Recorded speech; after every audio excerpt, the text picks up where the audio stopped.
These guys in the USFL, there's a reason they're playing in the USFL. They're not good enough. You can take that how you want. I'm speaking facts right now. It's the cold hard truth.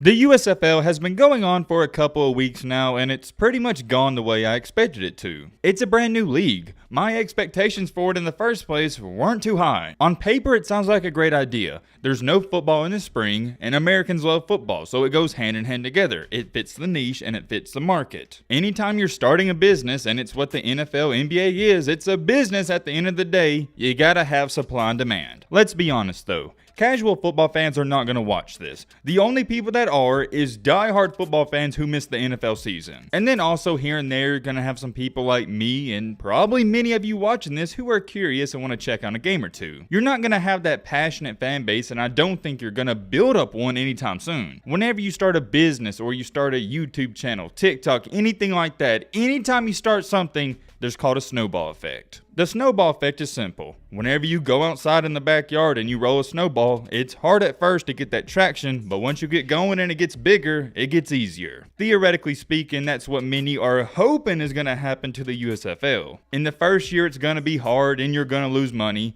but in that third, fourth, and fifth year, that's when you start to get some real traction and you make profits. Do I think the USFL is going to work out? Do I think it's going to be here in 5 to 6, 7 years? No, absolutely not. But hey, that's just my opinion. And when I'm talking about working out, I mean really working out, not just slightly. Reason number one for that. They don't have a big budget. They're only paying these players at max $70,000. That's the most they can make if they win games and get to the championship and win that. For those of you that don't know, all these players, they have incentives in their contract. For example, every game you win, you get an extra $500. There's also some small stuff like that here and there. So I think the least you can make is around $52,000. It doesn't seem like a lot of money, but you're paying every single player that, in this league isn't really making that much money. Also got to take into account, you got to pay the refs, you got to pay the coaches, you got to pay the people on the sidelines, the trainers, you got to rent out the stadium, and so many more things. I don't think some people quite understand how much goes not into just this, but anytime you're starting a business. You have to invest so much money, and you may not see returns on that investment for up to 10 years. To go along with that, if you've been watching some of these games, you more than likely notice all of these teams, they don't have a lot of players on their roster and a lot of depth. This isn't college football or the NFL. They're not having 100 guys on the sidelines or even 65 to 70. What is the NFL? I can't remember. I think they can have 55 or something like that. My biggest knock on this league right now is whenever I watch these games and I try my hardest to enjoy them, I just can't. There's no real engagement for me. I try to lie to myself and say I'm rooting for this team, I'm rooting for that team, but in reality, I just don't care. It's also strange when I watch these games on TV and there's nobody in the stands. There's maybe 100 to 200 people. The last thing I'm going to say before we get into the problems going on, and they're really interesting,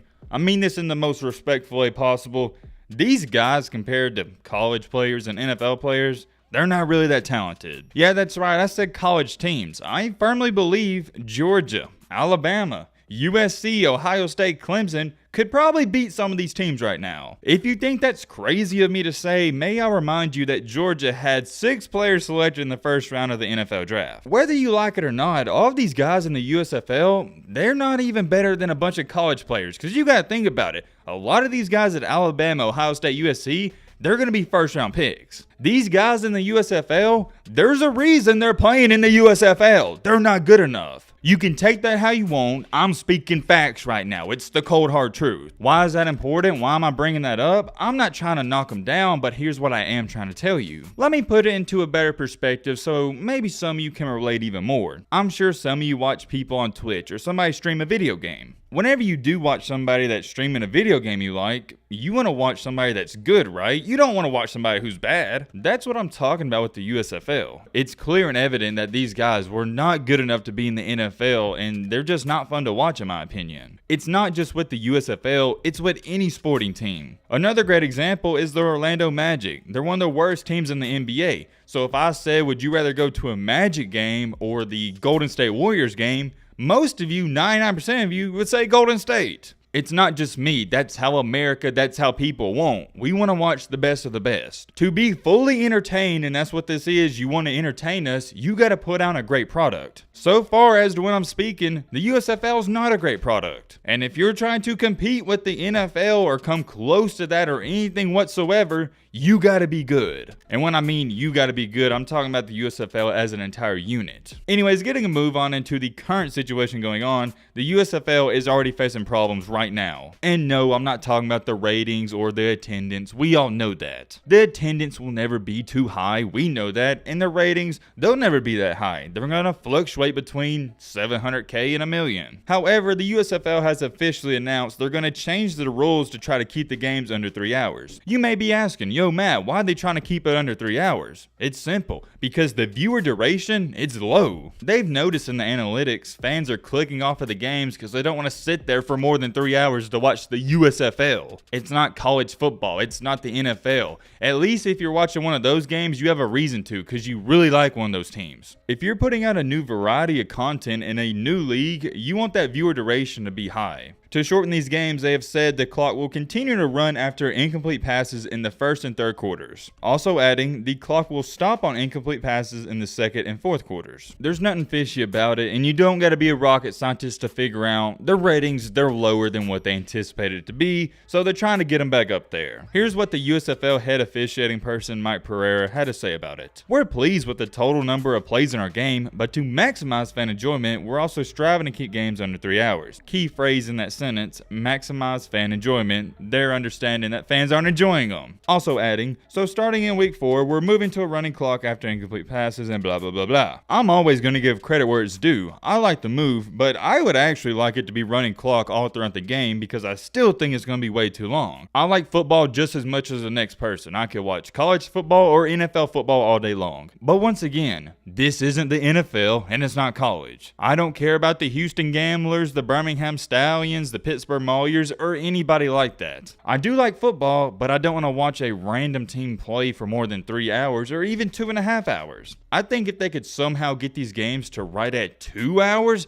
it'd just be better overall for everybody. I'll just use me for an example. I'll try to watch one of these games, I'll watch the first 30, 45 minutes, and I'll look up, and it's barely the end of the second quarter, and I'm like, dang man, this is just taking forever. I feel like it's too slow. They need to speed things up, but I guess we'll see. At least they're attempting to make some changes. The highest ratings for the 2 games last week was 1.14 million and 825K. Why did I say 825K? It's 825K. I'm sure there's a lot of you wondering, is that good or bad, and how does that compare to the XFL or the AAF that was around a couple of years ago? I don't want to say it surprisingly, but they're right on pace with the other 2 leagues. The USFL ratings so far through week 3, it's not really bad and it's borderline good. I wouldn't say it was good quite yet. I wouldn't say it was great, but it's doing okay. That's not really the problem though. We know in year 1 it's going to be good, but how will the ratings look in year 2, year 3, and year 4? Because right now when you start a new TV show, you start a new league, there's going to be that spark of interest, so people are going to tune in. The real question is, can they sustain those ratings? Or not just sustain them, because if they want to start making money, they're going to have to start getting 2, 3, and 4 million viewers. That's the goal, and you're trying to look at this from the long-term aspect. I'm not really criticizing them too much because I'm not looking at it like it's short term. It's not like if they only average 1 million viewers, they got to blow it up after one season. I understand it's football, but it all goes back to business. In any business you start, you don't have to set record-breaking numbers in your first year, but what you want to see every single season or every single year is improvement. Even if it's slight improvement, that's okay.